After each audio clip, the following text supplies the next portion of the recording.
special guest, performing artist. I have a few questions for him. I deliberately asked prior that I don't know these questions, just to be kind of impromptu, genuine. And if I ramble on, just tell me to stop, because I don't know what I'm going to say. First question, are you okay? That was good. Okay. That throw was nice. The choke was good. I'm all right. Good. You didn't teach me everything I know. No, I taught that. Yeah, you did. You didn't teach me to throw in the chokehold. Okay. First question. Yes. What are you most frustrated by in yourself? Actually, kind of this. That's a good question. This character that I was kind of portraying a little bit, this guy who feels like he is right about something, and because he feels like I have my own logic, my logic works for me, my worldview works for me, when other people don't fit into that, that inherent frustration is a hard thing for me to kind of combat. I feel like, I have that stereotypical racist old uncle from Texas, and we butt heads all the time, but a lot of the time I feel like, okay, I know I'm right. I know he's being uncivil, I know he's being racist, I know I'm on the right side of history, but because I know that I'm on the right side, I'm following the moral path, I'm right here, so that gives me the right to also be an asshole about it. You know what I mean? I lose my patience, I lose my self-control because I think I'm right, he's wrong, so I gotta not just tell him, I gotta give him the finger when I do it. Yeah. And I think that's something that it sets a bad example. Even if I am right, now my cousins are seeing me not as the person who's arguing on behalf of peace and civility and kindness, but just the other contender in a blood match nobody wants to watch or participate in. So it doesn't even matter if I'm the good guy anymore because I'm stooping to his level to fight that battle with him. Yeah. And I really, it's something that I thought was important to portray in this act when he brought this to me because something that I know, I'm not the only person who struggles with this, but that sort of self-righteous indignation is really something we've got to kind of be mindful of. Yeah.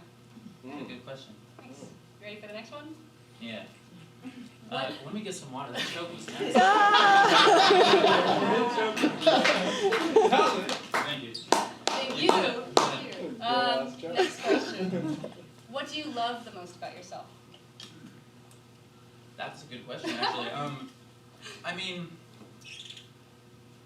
kind of in the same vein, I think something that I am incidentally kind of proud of is that when I do have those moments with members of my family, people who I come in contact with, friends of friends, I have the hardest time closing my mouth and shutting up about something I think is unjust.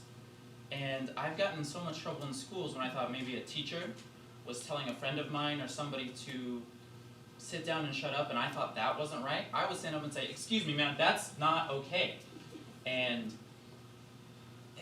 maybe that's why I have such a hard time with the prior problem, is because I simultaneously pride myself for standing up and wanting to participate and wanting to fight for a better world, but I have such a hard time, I think, having that objective perspective to know when I'm fighting too much, I guess. I don't know if I would say that's what I love most about myself, but it's what stands out, I think, as one of my strongest, kind of most proud characteristics, I guess. That's something I love about you, Henry. Thank you, Lyra. Yeah. We work together, we teach kids a lot. We teach a youth martial arts class together. And we have these conversations a lot about being a role model, about it's not just teaching the technique, but in all martial arts philosophy, it's not that you can punch, it's not that you can use a sword, it's not that you can fire a gun, it's why, And I think my right hook's kind of nasty, but it's not that I'm proud of the hook itself, it's that I know that I use that to set an example for, other students, and not that I'm the tough guy, but that I can use my toughness to set an example, I think. Yeah, thank you. Good question? Yeah, please. Last question. I don't want to brag about myself too much. Do you believe in magic? Oh, that's tough. I mean, conceptually, I don't know. That's kind of vague. Like, I know on the one hand, performance magic. Intentionally vague. Performance magic. Of course, I know there's always a gimmick. Sleight of hand is cool. Where did that card go?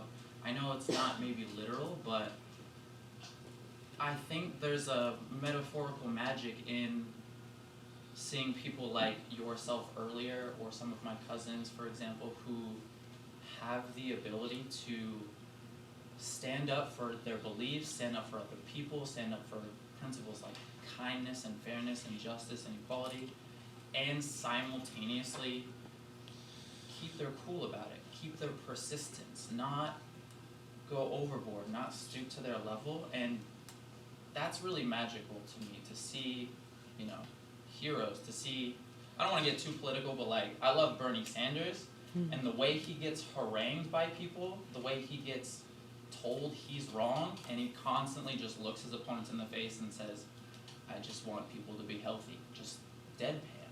He doesn't get mad back, he doesn't yell, you know what I mean? When I see that kind of magic in people, to do right and be so civil and kind about it, that's real magic to me, and I know that exists. You know, that's the real kind of magic.